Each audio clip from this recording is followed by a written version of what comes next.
Oke, kita mulai untuk persiapan dan perencanaan kehamilan. Nah, persiapan dan perencanaan kehamilan di sini saya rasa semua orang itu ingin mempersiapkan dan merencanakan kehamilan dengan sangat baik atau dengan matang. Nah, untuk mempersiapkan suatu kehamilan, paling tidak kita mempersiapkan dulu nih bagaimana pernikahan kita ya. Kalau kita mau hamil tapi belum menikah, ya berarti secara otomatis berarti kita belum mempersiapkan perencanaan kehamilan. Nah, tetapi kalau seandainya kita mau mempersiapkan kehamilan, kita berarti harus mempersiapkan dulu perencanaan kehamilan kita dulu yang matang. Nah, perencanaan pernikahan ini salah satunya adalah bagaimana kalau kita mau menikah itu merupakan sebuah ibadah atau sebuah ibadah yang harus memang kita niatnya sungguh-sungguh ya, secara sungguh-sungguh untuk menikah. Jangan sampai nanti kita menikah hanya dengan karena ingin menyenangkan orang lain ya. Jadi sebuah pernikahan itu kalau kita memberikan dengan sungguh-sungguh, dengan niat sungguh-sungguh, pastinya dalam rumah tangganya juga akan berjalan dengan sungguh-sungguh. Nah, kemudian yang kedua, seseorang menikah itu bukan hanya sebagai penyalur nafsu seksual, tetapi harus memaknai lembaga perkawinan. Lembaga di sini bisa saja kalau seandainya kita beragama Islam berarti di KUA, yang non-muslim berarti di gereja, kemudian di pura atau sesuai dengan tempat atau sesuai dengan kelembagaan perkawinan masing-masing sesuai agama. Nah, intinya apa? Untuk memelihara keturunan, kemudian memelihara harta, dan juga keluarga. Jadi inti dari perkawinan tersebut adalah kita memaknai di situ untuk memelihara keturunan, memelihara harta, dan memelihara keluarga. Kemudian, kalau sebuah pernikahan itu akan baik, berarti kita harus menghindari hal-hal apa saja sehingga kita memang benar-benar menikah dengan sungguh-sungguh, ya.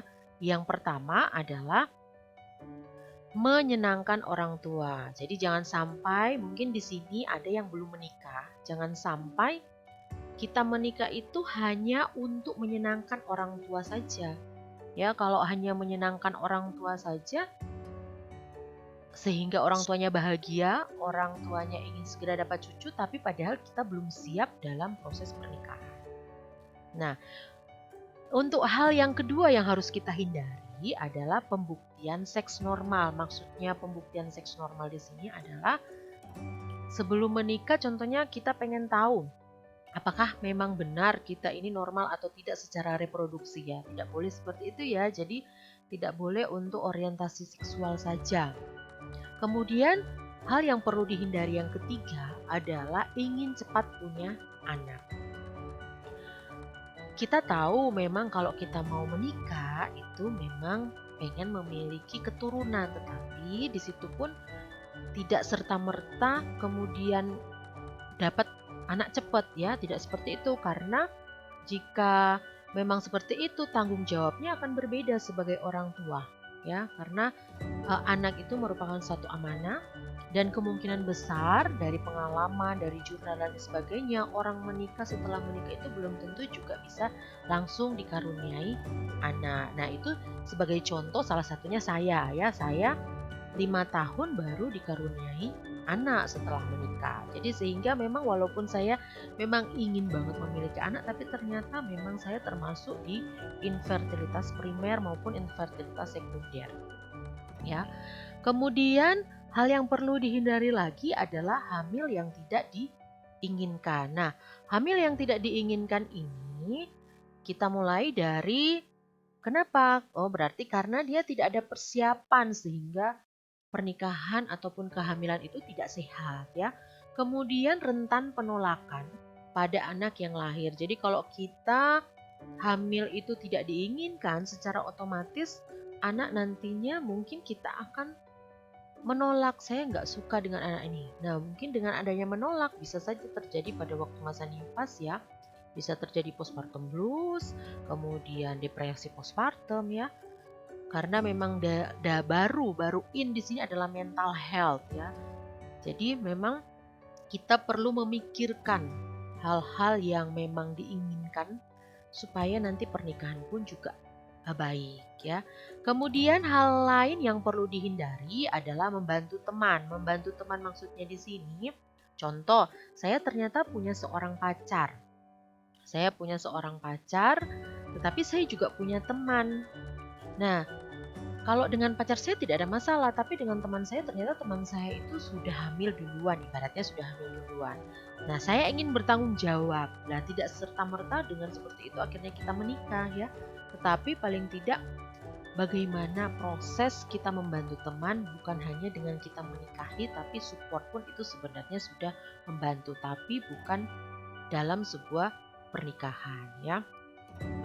Di situ sudah dijelaskan juga, mungkin karena kasihan, kemudian untuk menutupi aib teman kita ya.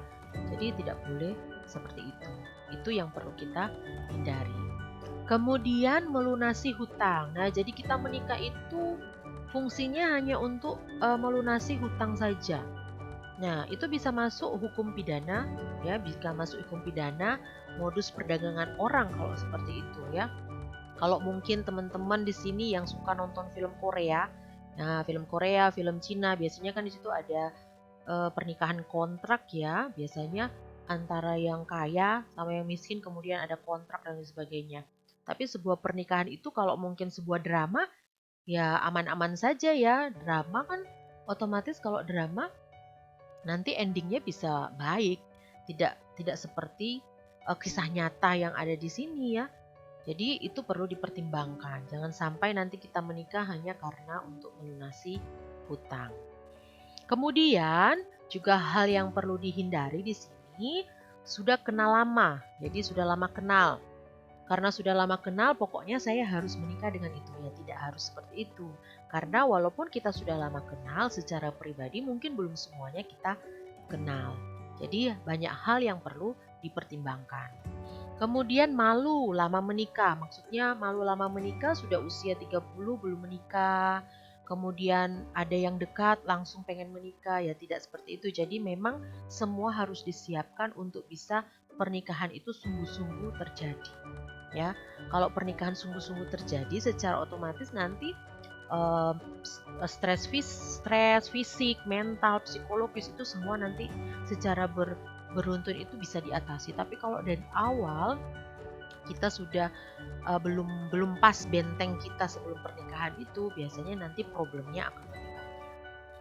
Kemudian hal yang perlu dihindari berikutnya adalah pernikahan impian. Maksudnya pernikahan impian di sini adalah daya tarik dari pernikahan mewah yang sekali seumur hidup. Hidup tanpa perencanaan sesudah pernikahan. Maksudnya adalah karena kita ingin berfoya-foya di awal, tidak memiliki perencanaan yang matang, kita buat pernikahan kita itu semewah mungkin ya, mungkin 7 hari 7 malam ya. 7 hari 7 malam tidak direncanakan, kemudian setelah pernikahan bangkrut, tidak punya apa-apa dan sebagainya. Secara otomatis finansial pun tidak bisa. Kemudian sandang pangan papan tidak bisa. Berarti kan ada stres di situ ya. Ada stres, ada psikologisnya terganggu secara otomatis. Sehingga memang hal-hal inilah yang perlu kita hindari dalam mempersiapkan satu pernikahan, ya, pernikahan yang fungsinya nanti untuk perencanaan sebuah kehamilan. Nah, kemudian tadi kita sudah melihat pernikahan, kemudian hal-hal yang perlu dihindari. Nah, sekarang kita akan melihat bagaimana sih persiapan perencanaan sebuah kehamilan dilihat dari standar minimal yang harus kita siapkan. Nah, di sini kita bagi ada 5 standar minimal yang harus kita siapkan, ya. Nah, persiapan minimal yang pertama adalah fisik, ya. Persiapan minimal pertama adalah fisik. Nah, fisik di sini dibagi atas 2. Yang untuk di depan, tapi di belakang nanti ada lagi ya. Jadi untuk yang di slide ini ada 2. Untuk fisik, yang pertama adalah menjaga kesehatan. Nah, menjaga kesehatan di sini itu harus secara teratur kita melakukan pengobatan penyakit yang diderita sebelum hamil sampai dinyatakan sembuh atau diperbolehkan hamil oleh dokter dan dalam pengawasan. Kemudian memeriksa kesehatan. Ini mungkin agak terbalik sedikit ya. Kalau menjaga kesehatan di situ nanti olahraga, istirahat cukup, makanan bergizi. Kalau memeriksa kesehatan nanti itu berhubungan dengan pemeriksaan laboratorium. Coba nanti kita lihat setelah slide ini. Nah, ini ada contoh memeriksa kesehatan. Jadi pemeriksaan kesehatan di sini cukup banyak ya ibu-ibu dan mbak-mbak sekalian. Jadi untuk pemeriksaan di sini ada pemeriksaan penyakit dan virus. Nah, ternyata pemeriksaan penyakit dan virus di sini banyak sekali virusnya. Tetapi masing-masing virus itu bisa mendapatkan fungsinya masing-masing. Jadi tujuan masing-masing. Contohnya virus rubella, kemudian sitomegalovirus, kemudian herpes, kemudian varicella zoster. Nah, kenapa perlu diperiksa virus rubella, sitomegalovirus, herpes, varicella zoster? Kenapa? Karena untuk menghindari terjadinya kecacatan pada janin. Ya. Kemudian yang kedua, untuk virus hepatitis dan virus HIV itu untuk menghindari diturunkan penyakit akibat virus-virus kepada janin. Jadi hepatitis juga bisa ke janin, kemudian HIV juga bisa ke janin. Kemudian toksoplasmosis. Nah, toksoplasmosis di sini itu dapat menyebabkan kecacatan dan keguguran. Jadi kenapa kok ibu harus diperiksa? Ya memang harus diperiksa terlebih dahulu. Kalau ada tokso, biasanya kan memang nanti kesuburannya itu mesti terganggu. Ya, kesuburan, kemudian takut ada terjadi kecacatan ataupun terjadi keguguran. Kemudian penyakit menular seksual. Nah, penyakit menular seksual di sini itu dapat menyebabkan kematian ibu dan janin dan juga bayi yang akan dilahirkan. Kemudian juga penyakit yang diderita oleh ibu. Jadi bisa asma, kemudian diabetes mellitus dan jantung itu juga perlu untuk kita perhatikan ya, perlu untuk diperiksa. Apabila seorang perempuan itu ternyata dia hamil, kemudian ada penyakit-penyakit tersebut yang saya sebutkan tadi, ya itu nanti akan mempertambah berat dan membahayakan ya.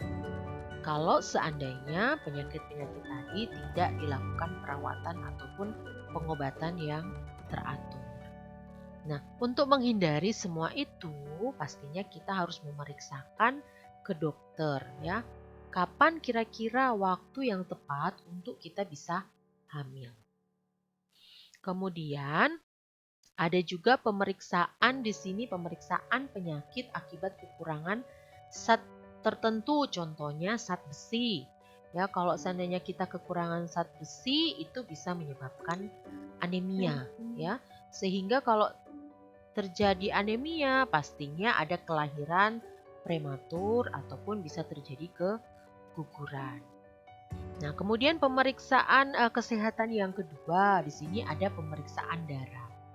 Nah, pemeriksaan darah itu bisa juga resus ya, resus atau unsur yang mempengaruhi antibodi yang terkandung di dalam sel darah merah pada seorang pasangan ya, pada seorang pasangan yang sudah menikah kita periksa. Kemudian gunanya untuk apa? Ya mengantisipasi apakah ada perbedaan di situ golongan darah antara ibu ya, darah dan resus darah ibu dan bayinya.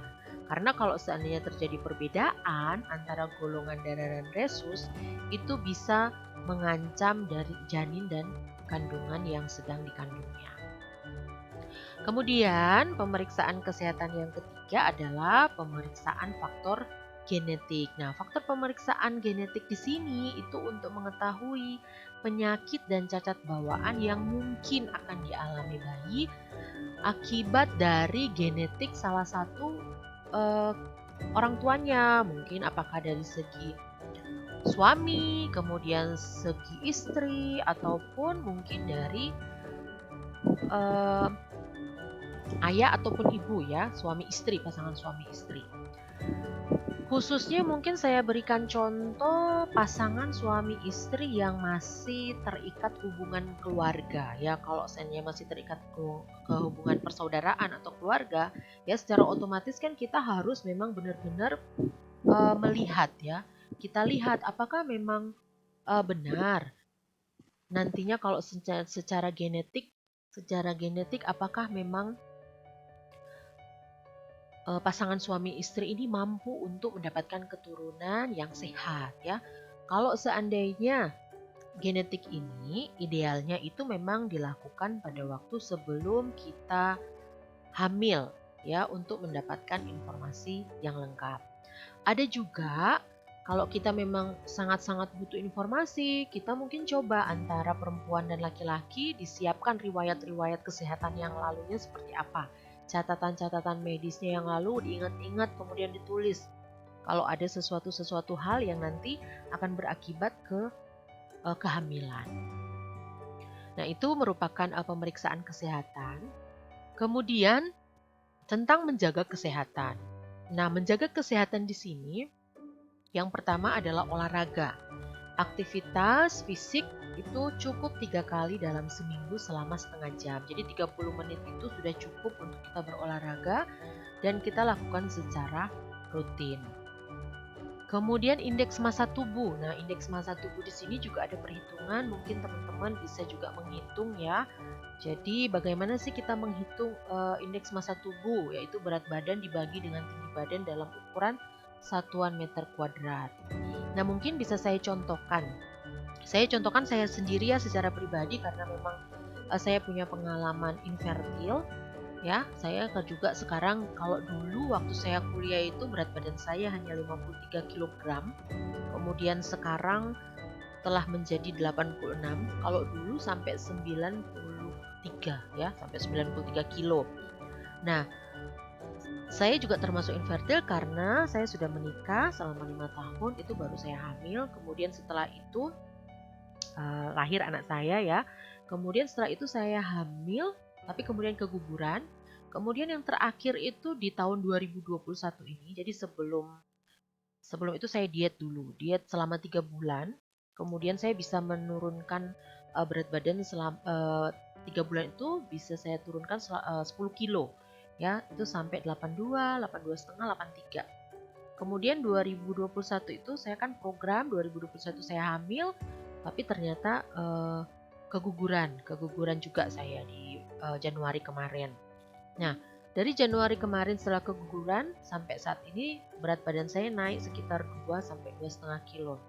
Nah, kalau dilihat dari menjaga kesehatan karena hubungannya persiapan pranikah prakonsepsi itu juga salah satunya adalah berat badan, ya memang itu ternyata setelah saya melakukan semua hal ya, contohnya diet ya, diet, kemudian juga program dan lain sebagainya, memang berat badan yang terlalu gemuk juga kayak saya itu ya, ibaratnya dari BMI-nya aja saya termasuk pas di 30, jadi termasuk di obesitas karena ibaratnya dari 53 kemudian sampai ke 92 sekarang 85, 86, 85, 86 seperti itu. Ya, jadi teman-teman yang mungkin belum menikah, silahkan untuk persiapan berat badannya. Kalau yang gemuk kayak saya tuh diturunkan. Kemudian mungkin yang pengen punya anak lagi juga memang harus diturunkan berat badannya ya. Ini dari pengalaman saya secara pribadi yang memang ternyata sesuai dengan asuhan yang saya berikan ya. Karena memang di pranikah prakonsepsi ini juga ada subbagian infertilitas. Jadi ternyata sama dengan apa yang saya alami. Nah, sehingga teman-teman nanti kalau sudah ngecek, nanti bisa dilihat BMI-nya di mana. Apakah berat badannya kurang, kemudian normal, apakah kelebihan berat badan ataupun obesitas. Ya.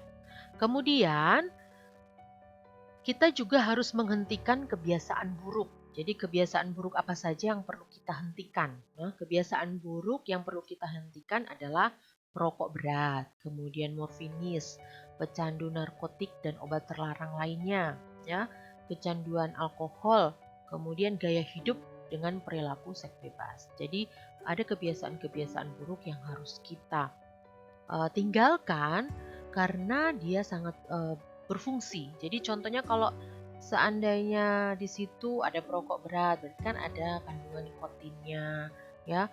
Kemudian gaya hidup yang seks bebas, ya. Seks bebas itu kan biasanya lebih juga ke minuman beralkohol, ya, merokok. Nah, intinya dengan adanya pengaruh kebiasaan buruk itu akan memperburuk juga dari kehamilan yang sedang direncanakan, ya. Bisa juga menyebabkan infertilitas pada perempuan maupun pada laki-laki. Jadi bukan hanya perempuan saja tetapi juga pada laki-laki. Kemudian meningkatkan asupan makanan bergizi. Jadi di sini pun kita harus meningkatkan asupan makanan bergizi. Kita harus perbanyak konsumsi buah dan sayuran. Itu merupakan salah satu solusi. Jadi saya memberikan contoh ya, asupan makanan bergizi yang saya dapat dari 3 bulan pada waktu saya diet. Di situ memang pagi itu saya hanya diberi kesempatan untuk 100 kilokalori atau enggak 200 kilokalori waktu itu. Jadi kalau pagi ya segitu, kalau siang bisa sampai 600 kilokalori, kemudian sore juga sekitar 200. Jadi itu yang harus saya lakukan dan memang sangat-sangat berat ya kalau di awal kita melakukan itu, memang perlu komitmen yang sangat tinggi. Karena memang pagi kalau dulu pagi itu hanya saya makan 2 selai roti gandum, kemudian ditambah dengan madu ataupun selai, yang selai memang selai tanpa gula. Jadi khusus untuk selai yang buah asli. Kalau di mall itu sudah ada ya, jadi ada selai yang memang kandungan gulanya rendah. Nah, itu yang dipakai. Kemudian siang itu hanya makan sayur, kemudian buah yang cukup banyak ya, kemudian protein. Nah, protein ini yang harus banyak karena kita sudah mengurangi karbohidrat. Kenapa protein harus banyak? Supaya tidak terjadi ketosis atau keracunan. Ya, jadi diet pun itu harus sehat. Ya, jangan serta-merta dalam 1 bulan saja. Contohnya kita turun 5 kilo tapi lemas, tidak bisa berpikir. Nah, itu salah. Jadi ada diet yang sehat. Kemudian hindari makanan yang mengandung zat-zat aditif seperti penyedap, pengawet, pewarna dan sejenisnya. Sekarang banyak sekali makanan cepat saji, jadi di situ kan pengawet, penyedap tuh banyak banget. Jadi silahkan mungkin mbak-mbak di sini, teman-teman semua itu bisa lebih bijak dalam memakan ataupun mengkonsumsi makanan untuk asupan yang bergizi. Nah, kenapa? Karena ternyata di kandungan radikal bebas itu terdapat pemicu ya, dapat memicu terjadinya mutasi genetik pada anak sehingga menyebabkan kelainan fisik, cacat dan sejenisnya. Kemudian juga kita harus memilih makanan sehat dan memperhatikan asupan makanan. Intinya dengan asupan makanan itu akan mendukung janin bertumbuh dengan sehat. Ya, kemudian kalau tadi yang pertama adalah fisik, yang sekarang adalah persiapan mental. Nah, persiapan mental di sini yang pertama mantap dengan niat yang benar. Jadi kalau kita mantap dengan niat yang benar, kita mau merencanakan sebuah kehamilan, ya, persiapan menuju kehamilan, secara mental kita harus mantap. Kita harus melakukan segala upaya yang memang dipersiapkan untuk merencanakan satu kehamilan. Saya mungkin bisa mengatakan ini ya memang sesuatu hal yang berat karena saya juga mengalami ya. Sehingga saya bilang bahwa itu tidak mudah. Karena mental ini memang harus dibangun sedemikian rupa sehingga kita memang benar-benar tidak stres ya. Kita mampu untuk mengatasi segala sesuatu yang memang sehubungan dengan perencanaan kehamilan kita. Kemudian tenang dan tidak terburu-buru. Jadi tenang dan tidak terburu-buru. Kalaupun kita mau hamil, pastinya memang ada sesuatu hal yang harus direncanakan. Nah, kalau direncanakan, otomatis ada proses di situ. Nah, kalau ada proses, ya tidak boleh terburu-buru. Setiap proses itu punya time, ya, punya waktu. Sehingga kita jangan sampai nantinya terburu-buru, mental kita terganggu. Kemudian yang ketiga, hindari hal-hal yang akan memberi pengaruh buruk dalam keseimbangan hormonal. Nah, keseimbangan hormonal ini bisa didapat dari segi makanan juga hormonal bisa terganggu. Yang kedua, dari segi psikis ya, kalau mungkin kita stres, itu juga kadar hormonal di dalam tubuh atau keseimbangan hormonalnya juga akan terganggu. Kemudian yang ketiga adalah spiritual. Jadi persiapan apa? Persiapan spiritual. Bagaimana persiapan spiritual ini adalah bagaimana kedekatan kita kepada Sang Pencipta agar dimudahkan segala urusan dalam berkeluarga. Jadi bukan hanya perencanaan kehamilan saja kita harus dekat secara spiritual kepada Sang Pencipta, tetapi di segala sesuatu apa yang harus kita lakukan. Mungkin sekarang kita posisinya kuliah, ya kita mendekatkan diri juga kepada Sang Pencipta, minta doa ya, kemudian dimudahkan dalam studi kita di program studi kebidanan. Kemudian untuk persiapan yang keempat itu adalah ilmu. Nah, persiapan yang keempat ini adalah ilmu. Apa sih yang perlu kita miliki sebelum merencanakan suatu kehamilan? Nah, ilmu di sini yang dapat menunjang salah satunya adalah psikologi keluarga. Jadi, biasanya kan sekarang ada kursus-kursus sebelum menikah. Nah, kursus-kursus sebelum menikah itu biasanya di situ sudah diberikan bagaimana psikologi keluarga, kemudian kesehatan, cara memeriksa, ya, kemudian cara mengelola ekonomi keluarga itu seperti apa. Nah, mungkin ibu-ibu yang sudah memiliki keluarga, yang punya anak, coba kita mau melihat, ternyata mengelola ekonomi keluarga itu tidak mudah ya, tidak mudah sehingga memang harus dipelajari ilmu itu. Ya, dari kursus-kursus sebelum menikah dulu saya sebelum menikah juga ada kursus ya. Di situ saya mendapatkan bagaimana psikologi keluarga, bagaimana pendampingan-pendampingan ya, kemudian cara mengelola ekonomi keluarga itu saya dapatkan dari kursus-kursus sebelum menikah. Kemudian hal yang kelima yaitu kesiapan finansial. Ya, kesiapan finansial di sini adalah kemampuan finansial dalam membiayai kehidupan sehari-hari. Jika seandainya kita nanti dikaruniai anak, berarti kita kan akan menunjang. Jadi finansial itu untuk menunjang kebutuhan pangan, sandang, papan ya, pendidikan, kesehatan atau terpenuhinya semua hak dari anak. Nah, ekonomi juga. Jadi contohnya ekonomi finansial ya. Finansial kalau kita lihat kemungkinan contoh, ini saya memberi contoh saja. Dalam 1 bulan kita mengeluarkan 2 juta. Nah, 2 juta itu kan bisa mungkin sudah makan, listrik, air ya, listrik, air dan lain sebagainya. Tetapi ternyata finansial itu lebih banyak keluar itu dan lain-lainnya. Contohnya sosial, arisan ya. Jadi kalau dulu saya belajar tentang ekonomi keluarga, saya itu di situ diberi contoh. Kalau contohnya saya memiliki pengeluaran dalam 1 bulan itu 2 juta, itu maksudnya sudah dilakukan setiap hari. Nah, berarti saya harus memiliki cadangan 2 kali dari yang sudah saya miliki setiap bulan. Berarti saya harus mempersiapkan 4 juta untuk dana lain-lain.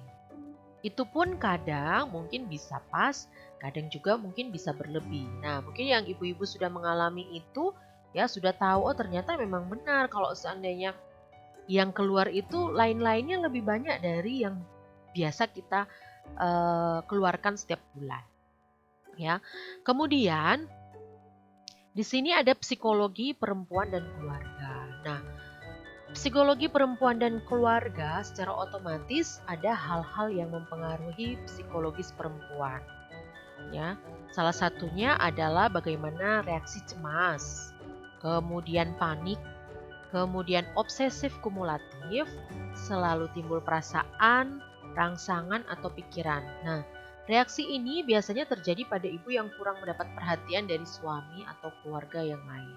Jadi sehingga teman-teman di sini yang mungkin mempunyai saudara yang mau persiapan hamil, kemudian saudara-saudara yang mungkin sekarang juga lagi hamil, kemudian yang lagi nifas itu perlu dukungan psikologis. Jadi semua perempuan itu dan keluarga itu perlu dukungan psikologis baik dari segi sebelum persiapan kehamilan, persalinan, nifas ya, dan seterusnya ya. Kemudian faktor apa sih yang mempengaruhi dari psikologi perempuan dan keluarga ini? Salah satunya adalah faktor psikologi secara internal dan secara eksternal. Kalau internal itu berdasarkan dari kita sendiri, eksternal itu berdasarkan dari luar, bisa dari keluarga, bisa juga dari masyarakat sekitar.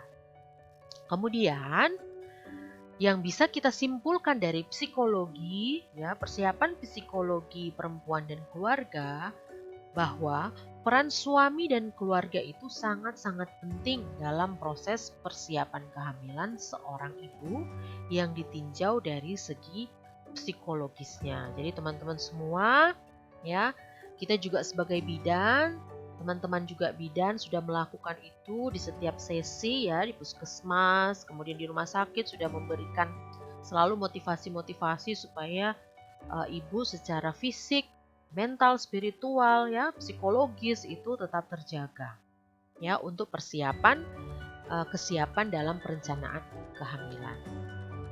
Kemudian, bagaimana sih persiapan ayah dalam menjadi orang tua? Jadi bukan hanya perempuan saja yang harus siap, tetapi ayah juga harus siap untuk menjadi seorang tua. Ya, apa yang harus disiapkan? Yang pertama, fisik, fisik dari seorang ayah. Kemudian psikologis, ya, finansialnya, sehingga nanti mampu untuk bertanggung jawab terhadap anaknya. Yang kedua, harus mampu mendidik, mengasuh. Nah, kalau mendidik, mengasuh, membimbing, kita juga harus belajar. Ya, jadi kalau kita mau jadi ayah, mau jadi ibu, kita googling, kita belajar, mencari ilmu. Tadi ada persiapan. Yang keempat kalau tidak salah ya, yang keempat itu adalah ilmu. Kita harus mempersiapkan ilmu. Nah, ilmu-ilmu itulah yang kita gali untuk mempersiapkan diri kita menjadi orang tua. Kemudian ada sikap tanggung jawab juga. Jadi berdisiplin ya, motivasi yang tinggi. Ya, kemudian kita melihat dari semua persiapan itu, intinya adalah bahwa orang tua merupakan sekolah pertama bagi anak-anaknya. Mengapa? Karena orang tua di sini kenapa disebut sebagai sekolah pertama? Coba kita flashback. Mungkin yang belum menikah coba flashback waktu kecil yang mengajarkan kita ngomong siapa, yang mengajarkan kita makan siapa. Nah, mungkin yang sudah menikah bisa melihat kemarin anak saya ajarkan untuk apa. Dia bisa memanggil saya ayah, bisa memanggil saya ibu, ya bisa memanggil saya bunda, bisa mengambil saya bapak dan sebagainya. Itu kan dari kerja keras kita sebagai orang tua supaya menjadi sekolah pertama bagi anak-anaknya. Jadi hal-hal kecil pun itu menjadi tanggung jawab dari kita sebagai orang tua untuk memberikan simulasi sehingga nanti anaknya mampu untuk bisa bertumbuh dan berkembang sesuai dengan umurnya. Kemudian, peranan orang tua secara khusus apa? Nah, kalau peranan orang tua secara khusus baik sebagai perempuan, sebagai laki-laki, sebagai suami, sebagai istri, apa yang pertama yang kita perankan? Yang pertama adalah memenuhi kebutuhan biologis dan fisik. Yang kedua, merawat dan mengurus keluarga dengan sabar dan kasih sayang. Nah, jadi kita harus sabar, harus kasih sayang, jangan sampai marah-marah ya. Jangan sampai nanti kita marah-marah, kemudian nanti akan mengurangi peran kita di dalam keluarga. Karena kalau kita marah, anak berarti menjadi contoh ya. Karena orang tua itu jadi contoh, anak akan mencontoh kita sering marah-marah. Ya. Kemudian peranan yang ketiga adalah mendidik, mengatur dan mengendalikan anak. Yang keempat menjadi contoh dan teladan bagi anak. Ya, apa yang kita berikan pasti anak juga akan mencontoh. Kalau di rumah ibunya itu pegang HP terus sampai di rumah, ya anaknya juga biasanya pegang HP terus. ya, karena memang dia mencontoh apa yang dilakukan oleh orang tua. Kemudian ayah sebagai seorang suami yang penuh pengertian dan memberi rasa aman dan kepada keluarga, ya. Kemudian ayah juga berpartisipasi juga dalam mendidik anak. Jadi bukan hanya ibu saja yang mendidik, tetapi seorang ayah pun wajib untuk mendidik anak. Kemudian ayah sebagai pelindung atau tokoh yang tegas, bijaksana, mengasihi keluarga, dan juga sebagai pencari nafkah. Yaitu adalah peranan orang tua secara khusus, dan juga dari kita membahas di sini adalah persiapan memang bagaimana perencanaan kehamilan, baik perencanaan kehamilan ya dari pihak perempuan maupun dari pihak laki-laki. Oke, baik. Untuk submateri ini sudah selesai. Ya, terima kasih sudah ikut berpartisipasi.